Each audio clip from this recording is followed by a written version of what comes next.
자기 나름대로 하나님을 섬긴다고 하는데 갑자기 생각지도 않았던 어려움이 생기게 됩니다. 한순간 하나님 앞에 배신감을 느끼게 되죠. 그래, 캐세라세라, 될 대로 되라. 원망합니다. 자학합니다. 불평합니다. 그렇게 해서 어떻게 하자는 얘기입니까? 하나님의 마음을 아프게 해서 하나님에게 좀 괴로움을 줘보자는 거죠.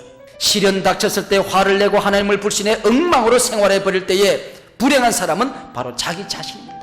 사탄은 가장 믿을 수 있는 분을 믿지 못하도록 하는 것입니다. 시험 당했을 때 내가 하나님이 한편이 되면 그 시험을 물리칠 수 있거든요. 내가 교회에 마음을 담고 몸을 담고 가장 앞자리에 와서 엎드려 기도하면 그 문제가 해결되거든요. 그래서 사탄은 우리를 속여서 교회와 나 자신을 이간시키려고 하는 것입니다. 하나님은 독생자를 우리에게 주셨습니다. 영생을 주셨습니다. 구원의 길로 나를 인도하는 말씀을 주셨습니다. 구원 얻고도 끝까지 승리할 수 있도록 내게 격려의 말씀을 주셨습니다. 나 혼자 살아갈 수 없다고 생각하고 성령을 내게 보내주셨습니다. 각양 좋은 은사라 얘기하고 있습니다. 다양하게 주셨다는 얘기죠.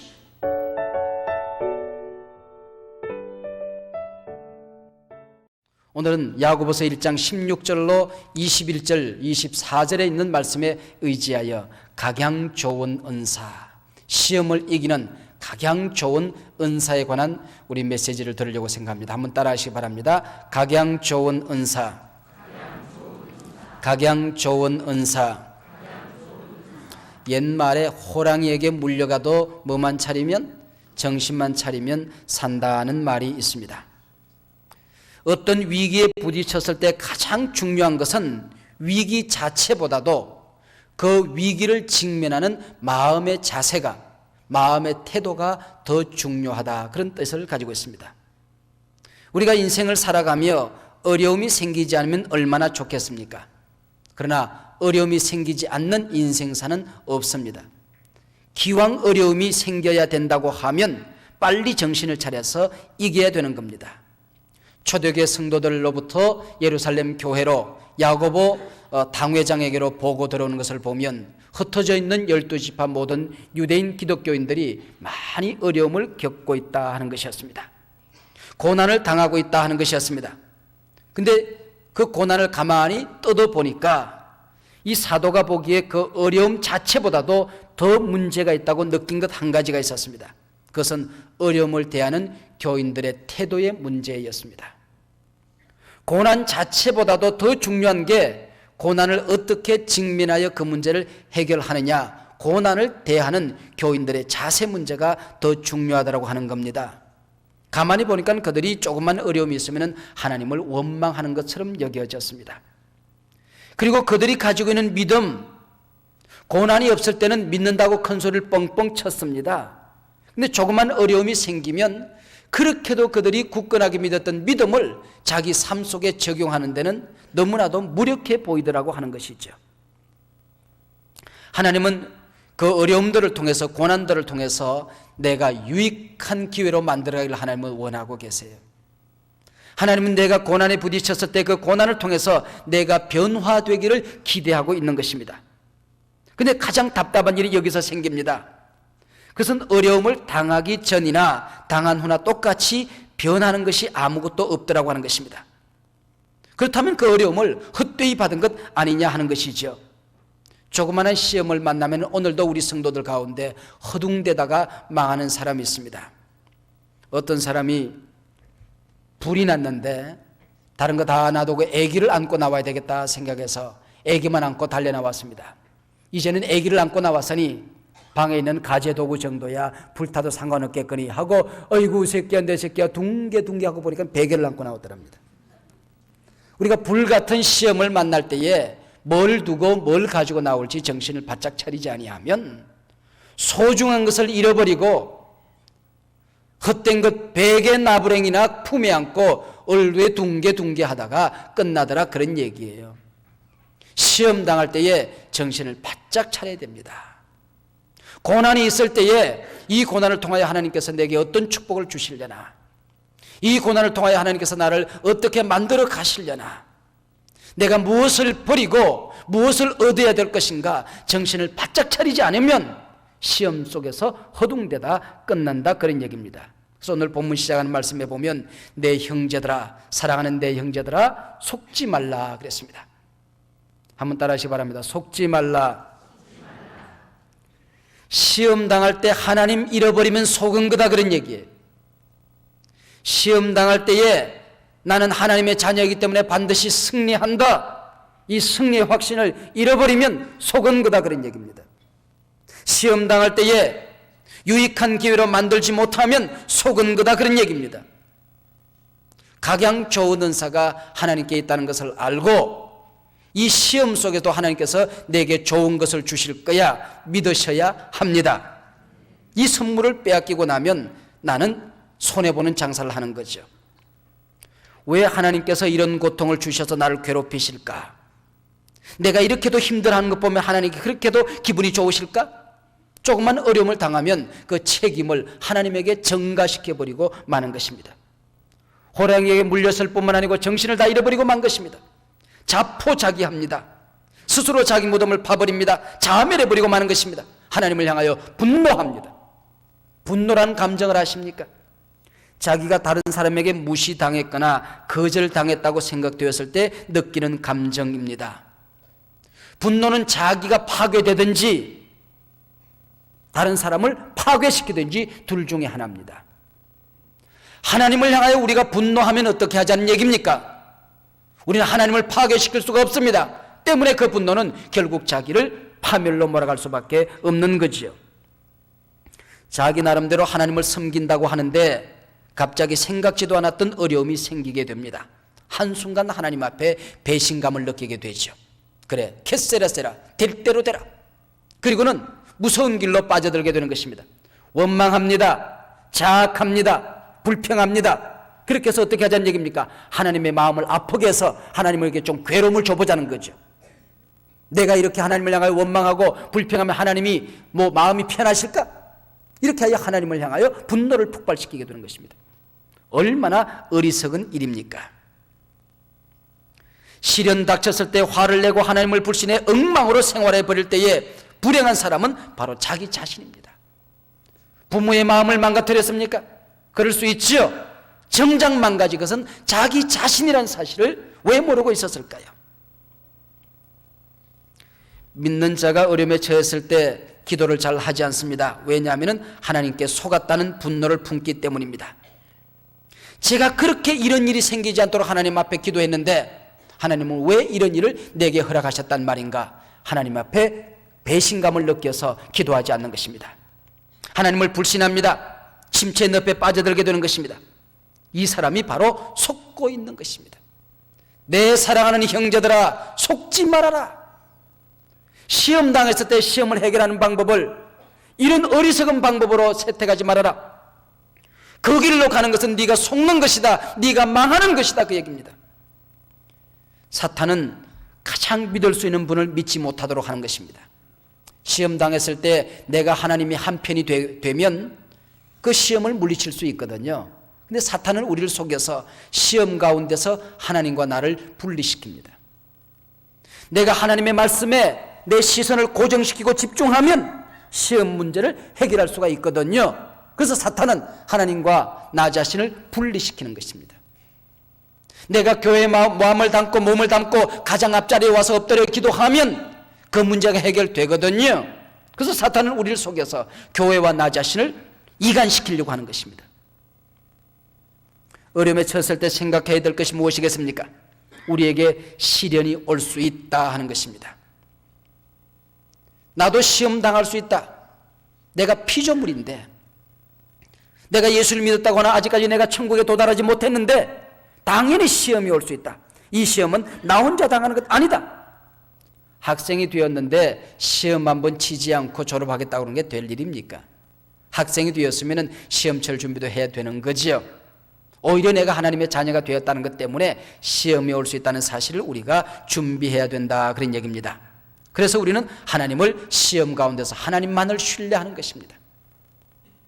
시험을 이기는 하나의 방법을 오늘 본문은 우리에게 그렇게 말씀하고 있습니다. 각양 좋은 은사와 온전한 선물이 다 위로부터 빛들의 아버지께로 내려오나니 그는 변함도 없으시고 회전하는 그림자도 없으시느니라. 무슨 말인지 알 것 같기도 하고 모를 것 같기도 하고, 은혜가 되는 것 같기도 하고 아무 얘기도 아닌 것 같기도 하고, 각양 좋은 은사와 온전한 선물이 다 위로부터 빛들의 아버지께로 내려오나니 그는 변함도 없으시고 회전하는 그림자도 없으시니라. 여기 빛들이라고 하는 것은 밤하늘에 반짝이는 별들을 얘기하는 것입니다. 감옥에 갇힌 두 죄수가 있었습니다. 한 사람은 냄새나는 시궁창을 들여다보며 여름날 벌벌 기어나오는 구더기나 헤면서 구더기랑 싸움을 하고 짜증을 부리며 살았습니다. 그러나 한 사람은 밤하늘에 반짝이는 별을 세며 이 시간 이후에 하나님께서 내게 주실 희망을 꿈꾸며 살았더라는 거죠. 이 한 구절 속에 하나님이 어떤 분인가, 시험당한 사람들이 하나님을 어떻게 이해해야 되는가, 놀라운 신관, 신론이 여기에 있습니다. 첫째, 하나님은 주시는 분이라는 것입니다. 모든 것을 주시는 분이시다. 내게 필요한 것 주시는 분이시다. 하나님이 내게 건강이 필요하면 건강 주실 거야. 그러나 때로는 한 번씩 아픈 것이 필요하면 아픈 것도 허락하시는 분이라는 겁니다. 성공이 필요하면 하나님께서 내게 성공을 주실 거야. 그러나 때로는 가끔은 실패가 필요하다고 인정이 되어지면 실패까지도 허락하시는 분이라는 겁니다. 하나님을 믿기에 모자람이 없도록, 이 세상에 살아가기에 모자람이 없도록 내게 부를 허락해 주시는 분이십니다. 그분은 부유하신 분이시기 때문에 그렇습니다. 그러나 필요하다고 하면 때로 가난한 자리로 나를 인도하실 때가 있다는 얘기입니다. 매일같이 실패만 거듭하면서도 하나님을 찬양하는 사람들이 있습니다. 그리고 위로하면 그래요. 아니요, 목사님 저를 몰라서 그래요. 한 번씩 내가 맞지 않으면요, 나는 성깔이 못 돼가지고는요 하나님을 섬기지 않을 사람이에요. 내가 나를 잘 알지요. 하나님 앞에 자기 자신을 돌이켜보며 오히려 감사하는 사람을 볼 수 있습니다. 나에게 필요한 것 다 하시고 후히 주신다. 너희 중에 누구든지 지혜가 부족하거든 모든 사람에게 후히 주시고 꾸짖지 아니하시는 하나님께 구하라. 하나님은 후히 주시는 분이라고 얘기하고 있습니다. 우리가 알아야 됩니다. 자격 없는데 나는 무한한 것을 받고 살아간다. 받지 않은 것 아무것도 없다. 생명도 하나님으로부터 왔으며 물질도 환경도 하나님으로부터 왔고 건강도 지혜도 하나님으로부터 왔다. 못된 자식은 부모로부터 받은 것 아무것도 없다고 부모님에게 투덜거립니다. 이게 불효자식이죠. 그러나 참된 자녀는 모든 것이 부모님으로부터 왔다는 것을 생각하는 것입니다. 내 세포 하나까지도 부모님을 통하여 하나님께서 내게 주신 것입니다. 부모님의 사랑을 먹고 살았습니다. 교만한 사람은 하나님으로부터 나는 아무것도 받은 것이 없다고 생각합니다. 그러나 겸손한 사람은 내가 받은 모든 것이 하나님의 은혜라고 그들은 감사하며 살아가는 것이죠. 겸손한 사람은 남에게서 받은 것만 있고 신세지고 살았다고 안타까워합니다. 그러나 교만한 사람은 나한테 달라는 사람들만 있지 나한테 주는 사람 아무것도 없다고 합니다. 아니요, 우리는 많은 신세를 지고 살았습니다. 하나님으로부터 많은 신세를 졌습니다. 내 부모로부터 많은 신세를 졌습니다. 하늘로부터, 조국으로부터, 이 사회로부터 많은 신세를 졌습니다. 땅으로부터, 이웃들로부터 많은 신세를 지고 우리는 살아가는 것입니다. 그 신세를 다 어떻게 우리가 헤아릴 수 있겠습니까? 하나님이 세상을 이처럼 사랑하사 독생자를 주셨으니, 하나님은 독생자를 우리에게 주셨습니다. 영생을 주셨습니다. 구원의 길로 나를 인도하는 말씀을 주셨습니다. 구원 얻고도 끝까지 승리할 수 있도록 내게 격려의 말씀을 주셨습니다. 나 혼자 살아갈 수 없다고 생각하고 성령을 내게 보내주셨습니다. 내가 아버지께 구하겠으니 그가 또 다른 보혜사를 너희에게 주시리라. 나 혼자 승리할 수 없을 것 같아서 내 주변에 많은 이웃들을 붙여주셨습니다. 내 손 붙들고 나를 격려하고 위로하는 이웃들을 내게 보내주셨다는 얘기입니다. 각양 좋은 은사라 얘기하고 있습니다. 다양하게 주셨다는 얘기죠. 근데 어리석은 사람은 저 사람 가진 건 내가 가지지 못했다고 원망합니다. 저 사람은 큰 것 받은 것 같은데 나는 작은 것 받았다고 하나님을 향하여 넋두리하는 어리석은 사람이 있습니다. 은사가 다를 뿐입니다. 각양 좋은 은사, 다른 것을 우리 모두에게 주신 것 뿐입니다. 시장에 가서 어머니가 아이들을 위하여 신발을 사왔습니다. 큰형을 위해서는 이만한 신발을 사오고 막내 녀석을 위해서는 요만한 신발을 사왔습니다. 요만한 신발을 받아들은 막내 녀석이 칭을 치고 그럽니다. 쟤 형아는 이따만한 거 주고 나는 이 찌끄만한 거 줬어. 어쩌자는 얘기입니까? 여러분, 내가 가진 건 내게 꼭 필요한 줄 알고 하나님께서 내게 주신 줄로 믿으시기를 바랍니다. 이 사람에게는 이런 거 줬어요. 저 사람에게는 저런 거 줬어요. 그 사람에게는 그런 거 준 거예요. 꼭 필요한 대로 하나님이 우리에게 주신 것입니다. 사람들의 머리를 보더라도 어떤 사람 보면 기억력이 대단해요. 한 번 들었다고 그러면 정확하게 기억을 하는 사람들이 있습니다. 근데 이런 사람들은 보면 또 창조력이나 예술성이 좀 모자랍니다. 하나님께서 서로들 다른 것을 우리에게 주신 것입니다. 남자와 여자들도 보면 뭐 좀 개인적인 차이는 있습니다만은 대개 남자들은 왼쪽 뇌가 이게 발달되어져서 정보와 지식을 이렇게 잘 정리하게끔 되어 있습니다. 여자들은 또 이렇게 창의력, 정서적인 이런 오른쪽 뇌가 발달되어졌습니다. 지식을 자기 삶 속에 적용하는 데에 천재들입니다. 그래서 남자들은 이제는 이쪽에 정보 쪽이, 지식 쪽이 발달되어져서 뭐 조금 어려움이 있으면 이러고 있습니다. 골치가 아프다 그럽니다. 여자들은 언제나 정서가 발달했기 때문에 가슴을 치면서 가슴이 답답하다고 그럽니다. 하나님이 우리를 서로도 다른 은사를 우리에게 주신 거란 말이죠. 은사는 각양다르다. 내게 주신 은사를 볼 줄 알아야지 남에게 준 은사 부러워하며 하나님 앞에 원망하는 것만큼 어리석은 사람도 없습니다. 얼굴을 보십시오. 우리가 아무도 같은 사람이 없습니다. 마음이 다릅니다. 생각이 다릅니다. 은사가 다릅니다. 사명이 다른 것입니다. 저 사람에게는 있는 것 내게 없고 내게 있는 것 저 사람에게 없는 것입니다. 서로 보완하여 섬기라고 하나님께서 우리에게 이런 은사를, 각양 좋은 은사를 우리에게 주셨다는 거죠. 그리고 오늘 본문이 우리에게 말씀해 주는 하나의 신론은 은사는 선하다는 것입니다. 하나님이 주신 은사는 내게 온전하다고 하는 것입니다. 그것을 잘 개발하여 하나님을 섬길 때에, 신앙생활할 때에 믿음도 이길 수 있고 하나님 앞에 생명의 가치도 우리가 얻을 수 있다는 거죠. 하나님은 변함이 없으신 분이십니다. 하나님은 변덕이 없으신 분이십니다. 만약에 하나님이 인간들처럼 변덕이 심하면 살아남을 사람이 아무도 없겠지요. 자식들은 부모 앞에서 변덕스럽습니다. 그러나 어버이는 자식들 앞에 변덕스럽지 않습니다. 아이들이 부모님의 마음에 합하면 기뻐하며 아이를 사랑합니다. 아이들이 공부를 좀 못하고 속을 썩이면 마음 아파하며 아이를 사랑하는 거죠. 부모님의 사랑에는 변덕이 없습니다.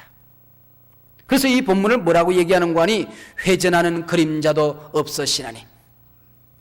하나님은 회전하는 그림자도 없으시다. 이게 무슨 얘기입니까? 그림자라고 하는 그림자라는 것은 태양이 정확하게 머리 위에 떠 있으면 그림자가 안 생깁니다. 이것이 조금씩 태양하고 물체하고 비스듬하게 각도가 심해지면서 그림자는 점점 커지게끔 되어 있는 것입니다. 그러지 않습니까? 하나님하고 우리하고 정확하게 일치가 되어지면 그림자는 안 생기는 겁니다. 각도가 점점 심해지면서 그림자가 커지는 것입니다. 그림자는 지구에나 있는 겁니다. 태양에 가면 그림자가 없는 겁니다. 하나님이 변덕 부리는 것 같지만은 그림자가 생기는 것은 내 쪽이었습니다. 하나님은 변함이 없으신 분이세요. 언제나 정확하게 태양처럼 서 있을 뿐입니다. 그 하나님 주변을 돌고 있는 내가 때로는 큰 그림자를 만들기도 하고 작은 그림자를 만들기도 하고 내가 그림자를 만들 뿐입니다. 우리 하나님에게는 회전하는 그림자도 없다. 그렇게 얘기하고 있습니다. 오늘 본문이 우리에게 시험을 이기는 한 가지 방법을 놀랍게 가르쳐 주는데, 신앙생활의 승리의 비결을 가르쳐 주는데 어느 생활에 승리하라고 얘기하고 있습니다. 할 소리 못할 소리 구별하고 살아가라는 거죠. 남을 세워주는 언어 공부 좀 하라고 하는 것입니다. 좋은 말이 얼마나 많습니까? 은혜스러운 말, 덕스러운 말, 칭찬하는 말, 격려하는 말, 꿈을 꿀 수 있는 말, 용기를 주는 말, 넘어진 사람을 이렇게 세우는 말, 아픈 마음을 어루만지는 말, 희망을 주는 말, 얼마나 좋은 말들이 많습니까? 그걸 좀 배우고 살아가면 너도 시험을 이기고 다른 사람의 시험에서 건져낼 수도 있다. 그렇게 얘기하고 있습니다.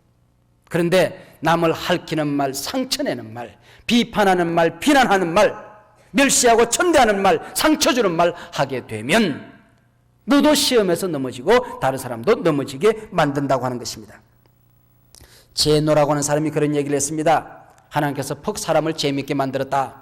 귀는 2개를 만들고 입은 하나를 만들었다. 그렇게 얘기했습니다. 그리고 뭐라고 얘기했냐면은 입은 말만 하는 것이 아니고 밥을 먹기 때문에 사실은 2분의 1이라고 하는 것입니다. 그래서 4대 1의 법칙으로 살아라 그랬습니다. 귀는 2개가 온전히 듣는 것만 합니다. 그래서 이것은 온전한 1, 1, 2가 됩니다. 입은 하나밖에 없는데 반은 밥을 먹고 반은 말을 합니다. 그래서 2분의 1이에요. 그래서 귀와 입의 역할이 4대 1입니다. 4번 듣고 1번 말하는 겁니다. 4번 듣고 생각한 다음에 꼭꼭 씹어서 1번을 말하라는 거죠. 이 공동체를 세우는 무기도 사실은 언어입니다. 이 언어처럼 좋은 게 없는 것입니다. 특별히 여러분들 가운데 언어 훈련에 자신이 없으신 분은 한번 입을 꾹 다물고 한 번씩 침묵을 하세요. 그러면 훨씬 더 덕을 세울 수가 있습니다. 내 입장에서만 말하다 보면 꼭 실수를 하게끔 되어 있습니다.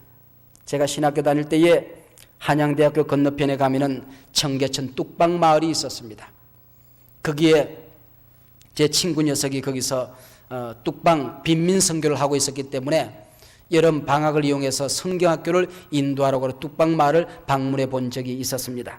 신학교 남학생과 여학생들이 성경학교를 인도하기 위해서 뚝방 마을에 갔는데 한 초등학교 한 2학년이나 3학년이 되었을까요? 아이 녀석이 대낮부터 술에 취해가지고는 얼굴이 벌게가지고 성경학교 앞에 와서 앉아있는 겁니다. 여선생님이 도무지 안 되겠다 싶었던 모양이죠. 그 아이 이름을 부르면서 얘야 아침부터 술을 먹으면 어떡하니? 애기가 술을 먹으면 어떡해? 이 아이는 고개를 푹 숙이고 아무 말이 없습니다. 이 여선생님이 다른 모든 아이들에게 가르칠 것은 가르쳐야 되겠다 생각하고 이 아이를 꾸중하기 시작했습니다. 이 아이가 울면서 뒤로 뛰쳐나갔습니다. 달려가서 붙들고 물었더니 이 집은 너무너무 가난해서 먹을 것이 없습니다. 그래서 양조장에서 어머니가 저녁이면 술찌꺼기를 걷어와가지고 버리는 술찌꺼기를 아침마다 먹이는 겁니다. 그래서 온 식구대로 얼굴이 벌게가지고 엄마도 얼굴이 벌게지고 아이들도 얼굴이 벌게서 학교를 간다는 겁니다. 울면서 하는 이 아이의 얘기를 듣고 여선생님이 이 아이를 와락거라며 울기 시작했습니다. 선생님이 잘못했다. 선생님이 잘못했다. 얘야 미안하다. 얘야 미안하다. 마음 아프지 않았니? 아프지 않았니? 마음 아파하지 말아라. 몰라서 그랬다. 선생님이 어려서 그랬다. 여선생님 이 아이 끌어안고 우는 장면을 제가 목격한 적이 있습니다. 남의 입장에 서보지 않고 함부로 비판하는 것, 남의 입장이 되어보지 않고 함부로 말하는 것 얼마나 잘못된 일입니까? 그러나 우리가 그 사람의 입장을 그 사람의 말의 실수까지도 허물까지도 덮어주는 얘기를 할 수만 있다고 한다면 얼마나 아름답게 그 사람을 세워줄 수 있는지 모릅니다. 요즘 우리가 공동체를 세웁시다. 이웃들을 세워주십시다. 도와주십시다 하는 얘기를 참 많이 하죠. 뭘로 세워주겠습니까? 언어처럼 사람을 세워줄 수 있는 귀중한 도구가 없습니다. 천국이 무엇하는 곳입니까? 천국에 언어가 있는 곳이 천국입니다. 지옥이 어디입니까? 지옥에 언어가 있는 곳이 지옥입니다. 언젠가 그런 운동을 한 적이 있습니다. 내 탓이로소이다 하는 운동을 한 적이 있어요. 그런데 참 은혜가 되고 좋은 말이긴 한데 내 탓이로소이다 쓰려고 하면 자기 콧구멍 밑에서 붙이고 지가 맨날 읽어야지. 저는 읽지를 않고 차 뒤에다 붙여놓으니까 뒤에서 오는 사람을 자꾸 읽게 만든단 말이에요. 그 얘기는 무슨 얘기냐면 네 탓이로소이다 그렇게 들려요. 내 탓이로도 소이다 하려면 자기 콧구멍 밑에 붙여놔야지. 자동차 뒤에 붙여놓으니까 그리고는 붙여놓고는 요러고 다닌단 말이에요. 그러니까 네 탓이로 소이다 그렇게 보이는 것 같아요. 그래서 트루만이라고 하는 사람이 그런 얘기를 했습니다. 결혼 생활과 관련된 잘못된 거짓말들, 이걸 읽음으로써 오늘 말씀을 맺을까 생각합니다. 모두가 당신 탓이다. 이게 지옥의 언어라는 겁니다. 모두가 당신 탓이다. 결혼 생활이 순탄하지 못한 것은 배우자를 잘못 선택했기 때문이다. 이게 가정의 지옥의 언어라는 거예요. 당신은 나의 모든 필요를 채울 수 있고 또 채워줘야 마땅하다. 당신은 내게 신세지고 있다. 나 때문에 너 산다. 나는 변화될 필요가 없다. 정말 변할 사람은 당신이다. 당신도 나처럼 되어야 한다. 이렇게 생각하는 남편이나 아내가 있으면 그 가정은 지옥이 된다. 그렇게 얘기를 했습니다. 남의 탓하는 공동체는 존재할 수가 없습니다. 우리가 시험을 이기는, 다른 사람들의 시험에서 건져낼 수 있는 아름다운 방법의 하나가 아름다운 언어입니다. 하나님, 우리 입에 파수꾼을 세워주시고 아름다운 언어를 우리에게 가르쳐 주시옵소서. 기도하십시다.